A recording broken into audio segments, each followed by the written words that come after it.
Dream board statistics में आप सबका हार्दिक स्वागत है। आज हम लोग देखने वाले हैं Ganit Prakash class 6 chapter 10 the other side of integers. और आज हम देखेंगे figure it out page number 262। तो देखिए, हमने इस चैप्टर के बाकी फिगर इट आउट भी सॉल्व किए हैं। अगर आपको वो सारे वीडियोस चाहिए तो हमारे प्लेलिस्ट में जाके आप चेक कर सकते हैं। और आपको अगर वीडियो अच्छा लगता है तो अपने दोस्तों के साथ शेयर कीजिए, जिससे हमें और मोटिवेशन मिलता है बाकी वीडियोस बनाने का। तो चलिए हम क्वेश्चन पढ़ना शुरू करते हैं। Do you know that there are some places in India where temperature can go below 0 degrees? Find out the places where temperature sometimes go below 0 degrees. What is common among these places? Why does it become colder there and not in other places? तो इस पूरे question में 4 part divide है, तो हम एक एक करके सारे पार्ट्स सॉल्व करते हैं। फर्स्ट क्वेश्चन है कि do you know that there are some places in India where temperature can be below 0 degrees? क्या आपको पता है कि कुछ प्लेसेस हैं इंडिया में जहां पे टेम्परेचर 0 डिग्रीज के नीचे जाता है?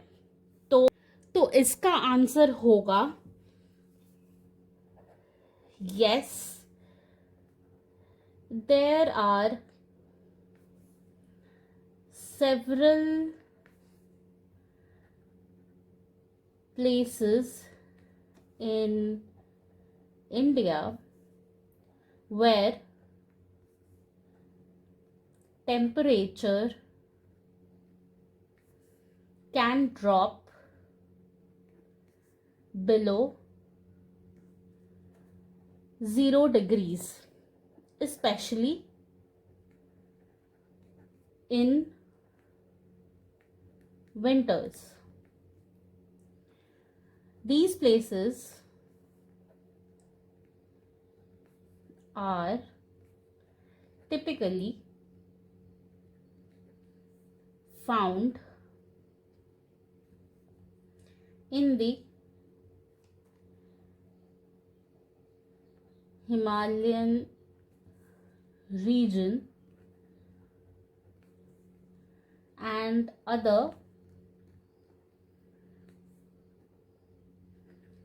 high altitude areas. ठीक है, ये हमारा फर्स्ट पार्ट का आंसर है, जहां पे हमने बताया कि yes, there are several places in India where temperature can drop below 0 degrees especially in winters. कब ड्रॉप होता है स्पेशली 0 डिग्रीज के नीचे? विंटर्स में, सर्दियों में। These places are typically found in Himalayan regions and other high altitude areas. तो ये जो places है, ये जो जगह है, ये सारी जगह कहाँ पाई जाती है? जहाँ पे हिमालयन रीजन्स होता है, मतलब पहाड़, हिमालय पहाड़ होता है, या फिर जहाँ पे हायर ऑल्टीट्यूड्स होते हैं, ऊपर की जगह जहाँ पे ज़्यादा हाई ऑल्टीट्यूड्स हैं। ठीक है, तो नेक्स्ट पार्ट है कि find out the places where temperature sometimes go below 0 degrees. तो हमें कुछ प्लेसेस के नाम लिखने हैं जहाँ पे टेम्परेचर क्या जाता है, 0 डिग्रीज के नीचे जाता है। तो कुछ नाम हम लिखते हैं। फर्स्ट है लेह एंड कारगिल, ये है लद्दाख में। ठीक है, नेक्स्ट है द्रास, ये भी लद्दाख में है, और इसको सबसे कोल्डेस्ट इनहैबिटेड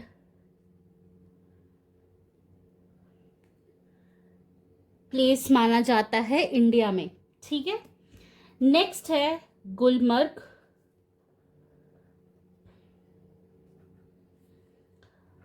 पहलगांव और श्रीनगर। ठीक है, ये कहाँ पे है? Jammu and Kashmir. Okay, next है स्पीति वैली। यहाँ पे लोग घूमने भी जाते हैं। लाहौल, ये है हिमाचल प्रदेश। एचपी मतलब हिमाचल प्रदेश। नेक्स्ट है औली, ये है उत्तराखंड। ठीक है, तो हमने कुछ प्लेसेस के नाम देखे। अगर आपको और भी प्लेसेस के नाम पता है प्लीज कमेंट डाउन बिलो, ताकि बाकी स्टूडेंट्स को भी पता चले और कितने सारे प्लेसेस हैं। तो ये हो गया second part. Now third part is what is the common among these places. तो इन जो जगह हैं, जो भी सर्दियों वाली जगह है जहाँ पे 0 डिग्री के नीचे टेम्परेचर जाता है, इन सारे जगह में कॉमन क्या है ये हम अभी देखेंगे। तो कॉमन फैक्टर्स क्या क्या है?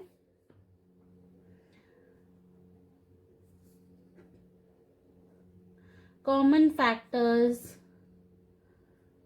Among these places. तो पहला कॉमन फैक्टर है high altitude. High altitude, high altitude में क्या होता है कि इट इंडिकेट्स हाई एलिवेशन, मतलब ऊंचाई जिसको हम कहते हैं हाई एलिवेशन।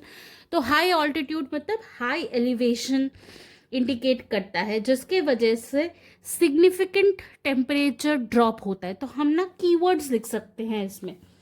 पहला कीवर्ड हमने क्या देखा कि ओके, कुछ और पेन यूज करते हैं। एग्जैक्टली, सो पहला हमने देखा कीवर्ड की हाई एलिवेशन, जिसके वजह से क्या होता है सिग्निफिकेंट टेम्परेचर ड्रॉप होता है। ठीक है, ड्यू टू विच जो एयर है वो थिन होता है, so thinner air. Okay, and because of the thinner air क्या होता है कि जो हीट रिटेंशन है वो लो होता है, तो लोअर हीट रिटेंशन। क्लियर? तो ये हो गया हमारा पहला फैक्टर। नाउ दूसरा फैक्टर क्या है? दूसरा फैक्टर है latitude and geography. So latitude and geography में जो कीवर्ड्स हम कह सकते हैं वो कीवर्ड्स ये है कि many of these places are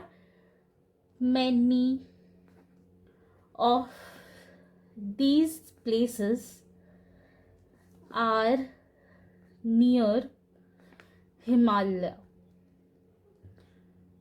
और हिमालयन रीजन। ठीक है, नेक्स्ट जो कीवर्ड है वो हम ये कह सकते हैं कि कोल्ड विंड्स, मतलब ये लैटिट्यूड के वजह से और जियोग्राफिकल एरिया के वजह से यहाँ पे क्या ज़्यादा होता है, कोल्ड विंड्स, स्नो, या फिर हम कह सकते हैं स्नो कैप्ड। स्नो कैप्ड मतलब पहाड़ों के ऊपर बर्फ की टोपी जैसी, कैप्ड मतलब टोपी, तो पहाड़ों में बर्फ की टोपियां जमी रहती है। ठीक है, जिसके वजह से एक्सट्रीम टेम्परेचर फॉल। ठीक है, फॉल हम ऐसे एरो की तरह शॉर्ट फॉर्म में दिखा सकते हैं। ठीक है, टेम्परेचर फॉल। सो उसके बाद आता है नेक्स्ट फैक्टर। तो नेक्स्ट फैक्टर हमारा है कॉन्टिनेंटल क्लाइमेट।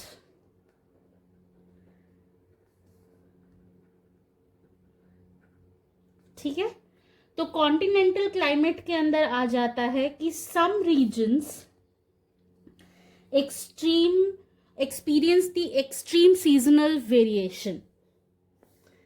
तो हम लिख सकते हैं सीजनल वेरिएशंस, ठीक है, सीजनल वेरिएशंस जिसके वजह से फ्रीजिंग विंटर्स हम देखते हैं, due to which due to the lack of oceanic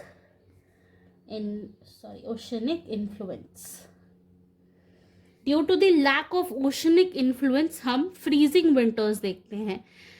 क्यों देखते हैं? क्योंकि सीजनल वेरिएशन होता है। हायर ऑल्टीट्यूड में ओशनिक इन्फ्लुएंस कम होता है बहुत, जिसके वजह से हम सीजनल वेरिएशंस देखते हैं। एंड सीजनल वेरिएशंस के वजह से हम क्या करते हैं, क्या देखते हैं? फ्रीजिंग विंटर्स देखते हैं। नेक्स्ट एंड लास्ट फैक्टर है स्नोफॉल एंड आइस कवर, ठीक है ना। स्नोफॉल एंड आइस कवर में हम क्या देखते हैं जिसके वजह से टेम्परेचर फॉल होता है? एक तो है प्रेजेंस ऑफ ग्लेशियर्स, ठीक है। दूसरा ये है कि स्नो, तीसरा है फ्रोजन लेक्स एंड फ्रोजन, मतलब इन सारी चीज़ों के वजह से क्या होता है कि टेम्परेचर ड्रॉप होता है, ठीक है, टेम्परेचर ड्रॉप होता है। ओके, तो ये सारे हैं common factors among these places. कौन से प्लेसेस? जो हमने पहले डिस्कस किया, लेह, कारगिल, द्रास, गुलमर्ग, पहलगांव, श्रीनगर, स्पीति वैली, ये सारी जगह जहाँ पे 0 डिग्रीज के नीचे जाता है टेम्परेचर। तो इन सारी जगह में कॉमन फैक्टर्स ये हैं, ठीक है। तो हमने पहला क्वेश्चन भी देख लिया, दूसरा क्वेश्चन भी देख लिया, है ना, और हमने तीसरा क्वेश्चन भी देख लिया ना। लास्ट क्वेश्चन का पार्ट, सॉरी मतलब इस क्वेश्चन का लास्ट पार्ट है, why does it become colder there and not in other places. तो इसके भी कुछ फैक्टर्स हैं जो कि हम देख लेते हैं। Why does these places become colder than other places, ठीक है। तो फर्स्ट जो पॉइंट है वो ये है, क्योंकि हाई ऑल्टीट्यूड है, जैसे कि हमने पहले डिस्कस किया, high altitude lead to lower temperature, ठीक है। नेक्स्ट जो पॉइंट है वो है snow and ice reflect sunlight reducing heat absorption। तो स्नो और आइस के वजह से सनलाइट क्या करता है, हीट देता है ना। तो ये स्नो एंड आइस के वजह से हीट अब्जॉर्प्शन होता है बहुत ज़्यादा, जिसके वजह से सनलाइट हीट नहीं कर पाती है, गर्माहट नहीं दे पाती है, क्योंकि जो भी रेडिएशन आ रहा है, गर्मी आ रही है सनलाइट के रेज से, वो अब्जॉर्ब कर लेता है स्नो एंड आइस, ठीक है। नेक्स्ट पॉइंट है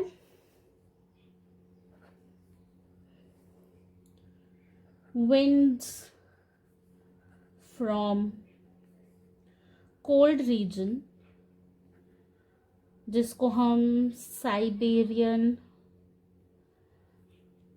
विंड्स भी कह सकते हैं, contributes in temperature fall. ठीक है, और लास्ट पॉइंट है लैक ऑफ ह्यूमिडिटी. ओके, तो ये सारे फैक्टर्स हैं जो जिस वजह से कोल्ड होता है इन सब रीजन्स में, बाकी सारे अदर प्लेसेस इन इंडिया के कंपैरिजन में. ठीक है, ये है हमारा next question. Leh in Ladakh gets very cold during the winter. The following is a table of temperature readings taken during different times of the day and night in Leh on a day of November. Match the temperature with the appropriate time of the day and night. Temperatures दिए हुए हैं 14 degree, 8 degree, -2 degrees और -4 degrees Celsius में. Time दिया हुआ है 2 AM, 11 PM, 2 PM, 11 AM.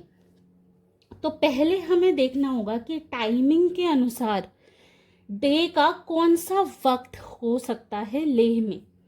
ठीक है, 2 PM मतलब warmest part of the day. ये हम कह रहे हैं विद रिस्पेक्ट टू लेह की जगह में. यहाँ पे बोला है कि ये लेह की टाइमिंग है. ठीक है, नेक्स्ट है 11 AM. ये है लेट मॉर्निंग, जहाँ पे राइजिंग का टाइम है, सन राइजिंग का टाइम है. नेक्स्ट आता है 11 PM जो कि लेट नाइट है, और यहाँ पे टेम्परेचर इज गेटिंग कोल्डर. ठीक है, और लास्ट है 2 AM जहाँ पे coldest time of the night. ठीक है, तो ये क्लियर है कि कौन सा टाइमिंग का मतलब कौन सा पार्ट ऑफ द डे हो रहा है. तो अब टेम्परेचर के साथ अगर हम कंपेयर करें तो warmest part of the day in सारे टेम्परेचर्स में सबसे ज़्यादा टेम्परेचर 14 डिग्री है.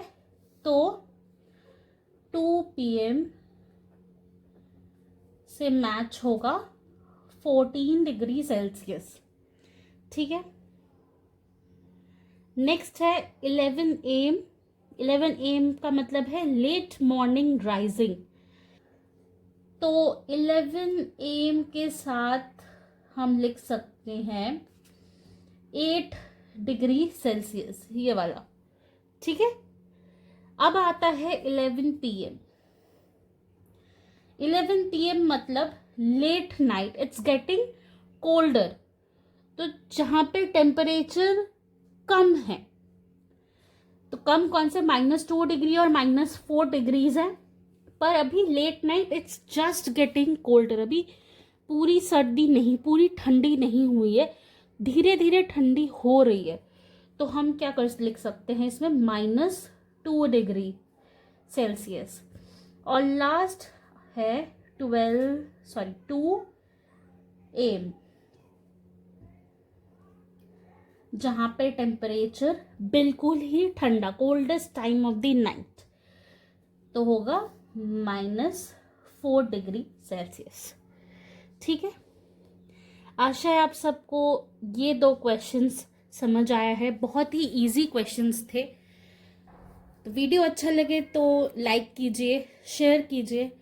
कमेंट डाउन बिलो अगर आपको कोई भी डाउट है, क्वेरी है। सब्सक्राइब करना मत भूलिए और बेल आइकन क्लिक कर लीजिएगा ताकि वीडियो आए तो सबसे पहले नोटिफिकेशन आपको जाए। Thank you for watching.